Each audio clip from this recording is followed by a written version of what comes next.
Velko kaitsja Allan Pilvet, Allan raske mängu algus 0-2 saite kaotusseisu, aga teine poolega oli juba päris hea. Kuidas sa mänguga rahule jääd? Ma jään väga rahule, et me võitlesime ikka lõpuni ja lõpus oleks võinud enda võimalused ära kasutada, oleks tulemus olnud hoopis teistsugune. Et lihtsalt jäi sellest õnnest ja võib-olla sellisest külmast, kindlast närvist pall sisse lüüa puudu. Ma arvan, et võib nagu selles suhtes väga rahul olla. Oleks võinud juba mängu algusest äkki niimoodi kuidagi kindlalt mängida, sest esimese pool tundi esimesed 20 minutit oli täielikult Pärnu oma ja siis tuli veel 0-2 ka, aga Velko sai nagu tõeliselt oma mängu käima alles teisel poolel, et mis siis mängu alguses juhtus?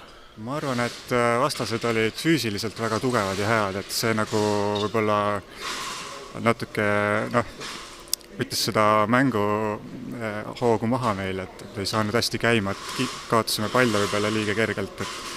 Aga lõpus hakkas enesekindlust tulema ja tekkisid võimalused ja mäng nagu lõpus oli põhimõtteliselt nagu võimalused olid meie omad, aga lihtsalt ei suutnud ära lüüa. Kuidas Velkos praegu asjad on?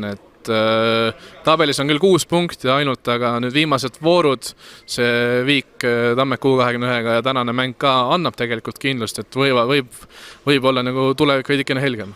Jah, et meil on ainult asjad saavad paremaks minna ainult, et see koht on küll viimane hetkel ja vahe on suur, aga anname endast parima ja mängime lõpuni, et siin ei ole nagu mõtet alla anda, et ma arvan, et me veel võidame siin kindlasti mänge.